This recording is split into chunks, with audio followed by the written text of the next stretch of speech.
This is really exciting. So it may not look like it is. Again, my name is Stephen Paolasini. I'm a regulated Canadian immigration consultant, and I just found out today that IRCC is offering consultation. They want our opinion on how they're going to impact express entry. Our opinion, not just consultants, but a variety of organizations, by completing an online questionnaire. They're also giving us an email address, and you can download the questionnaire here and let them know how you want to see express entry change. I'm so excited for this because it's unlike IRCC to consult with stakeholders like this. So I will give credit where credit is due.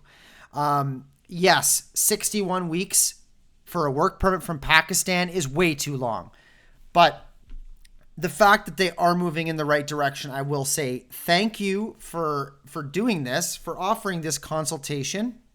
And I'd love to see how they are going to listen to us. So I've gone through it mostly myself.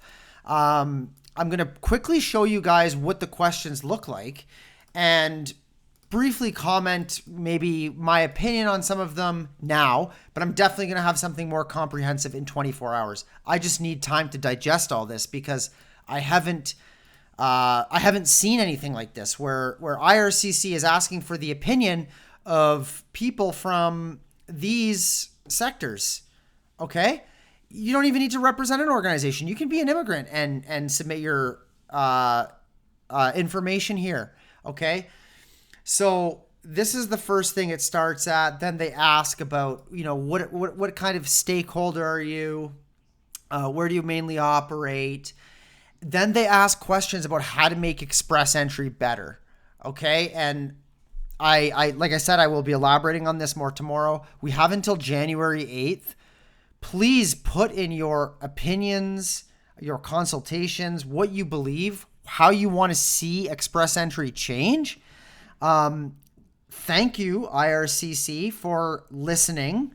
And at the end of this questionnaire, they do ask what they could have done better, and they definitely could have marketed it better.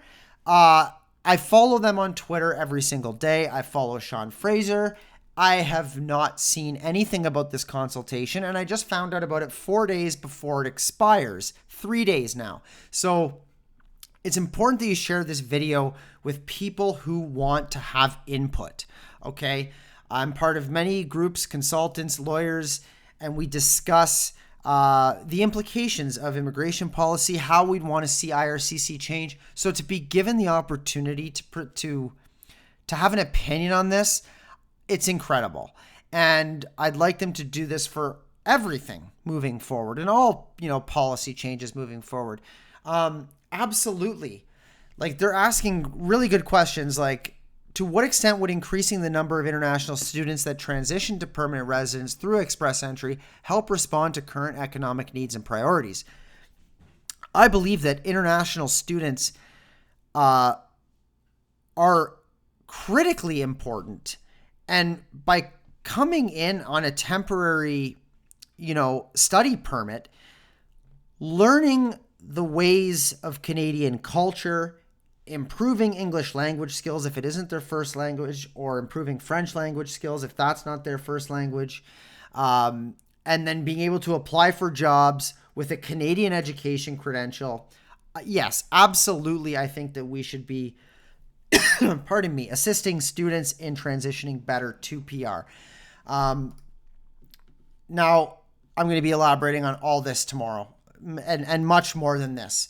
But you're going to hear me tomorrow talk about on my video with what I believe.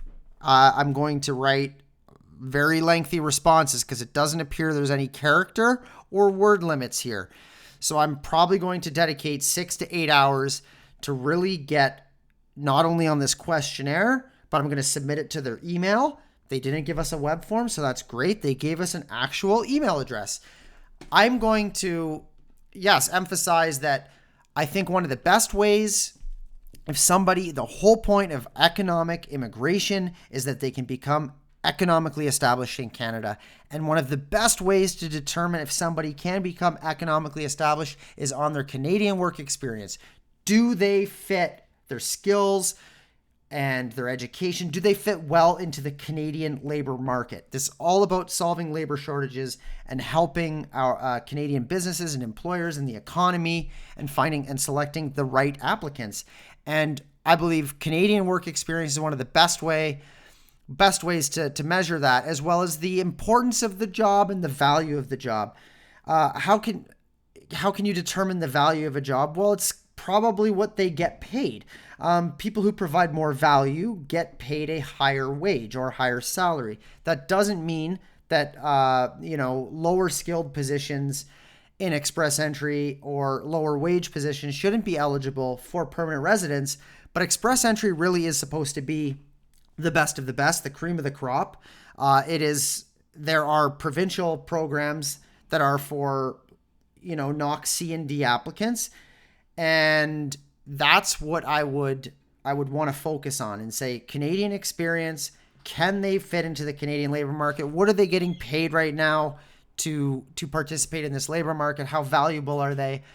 I do love CEC, and I think CEC, Canadian Experience Class, is a much better program relative to FSW, because Canadian Experience Class, they've been working in Canada for a year, and you learn a lot about Canada by working here and fitting into the labor market. But tomorrow I am going to elaborate on what my favorite express entry pathway is, and that's a PNP express entry. That's just because the provincial officers are just so in tune and in sync with the needs of the province and the economic needs. It's more decentralized. It's on a more local basis. That is in my experience, the fastest and the best way for somebody to get a permanent residence is to get a 600-point nomination that is eligible for express entry, because then all IRCC needs to do is be looking at security, criminality, and medical admissibility. The eligibility has already been taken care of by the province, by the provincial officer that gives you their email, that gives you their phone number that you can speak to. That is what I like, the transparency and the accountability in the provincial officer's way of doing business and helping newcomers. Whereas I've seen IRCC spend 3 to 4 years on evaluating an applicant's eligibility, something that AINP manages in 4 to 5 months. AINP, Alberta Immigrant Nominee Program, and even less than that in the case of express entry. So I'm happy to provide this feedback tomorrow. Transitioning temporary foreign workers to permanent residents. I think this is important for chronic labor market needs. Shortages, maybe it's no impact, maybe it's strongly positive. I've got to really think about this tomorrow and how I want to write my opinions here. I think the best way to solve acute labor shortages is through the temporary foreign worker program. And that means the only way that can happen effectively is with reasonable processing times. Again, here, defining categories for selection of foreign workers. Are there needs in specific areas? I do think this is best allocated towards the provinces. Provinces regulate most healthcare professions like nurses, pharmacists. This is regulated by the provinces. Engineers, regulated by the provinces. I'm going to elaborate again tomorrow more on where I think we should go to solve these labor shortages, which would be like an international experience class open work permit for applicants from visa required countries. And it could be a lottery selection process like some of the IEC applicants. And it would be based upon, how likely you are to come to Canada and get a job with an open work permit in a period of 6 to 12 months or 3 to 6 months. Give somebody a temporary admission to Canada to search for jobs. Because when we talk about diversity and anti-racism, what we're facing right now is it's highly unlikely that an employer in Canada is going to logically want to give a job offer to somebody from Pakistan when the work permit processing time is 61 weeks. So we need more people in Canada on open work permits. And then they have a transitionary path to PR in that case. I will be, elaborating on that, selecting Francophone and bilingual candidates. Again, where I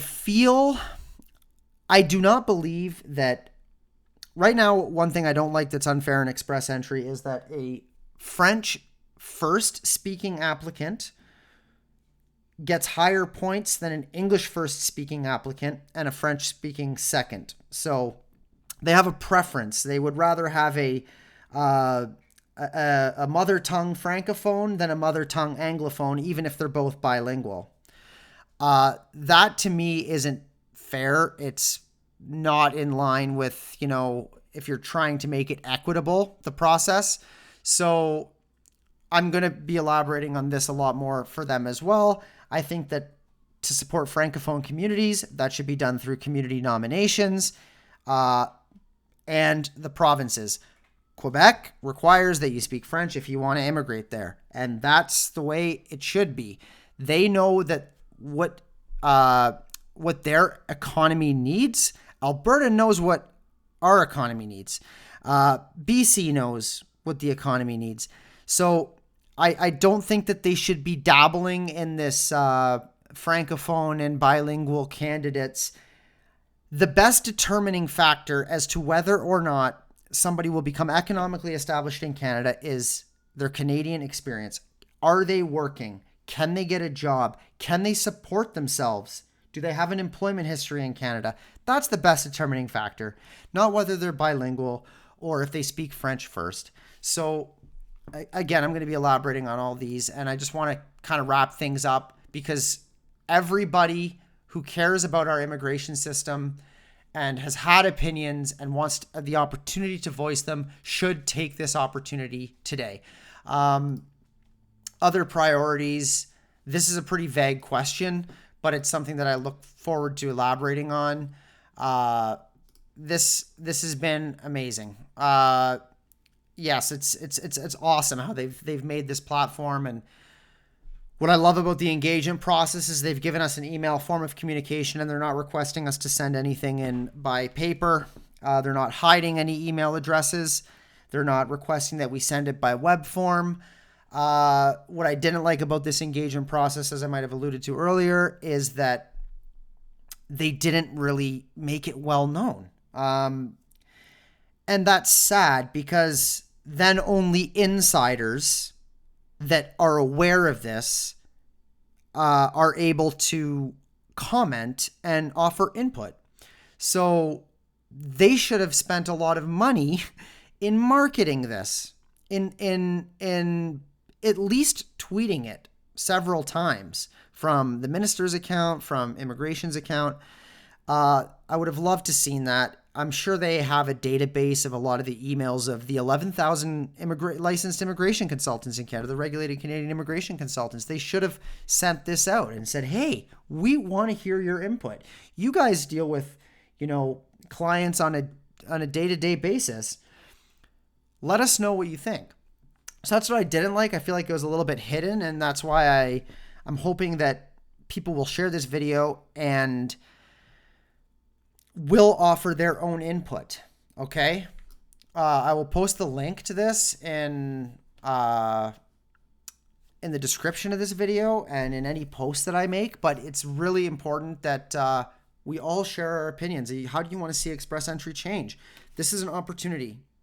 And I'd like to take the time at the end here to thank Immigration, Refugees, and Citizenship Canada for acknowledging that this is a very important form of constructive consultation, and there needs to be more of this, and it needs to be more adequately publicized.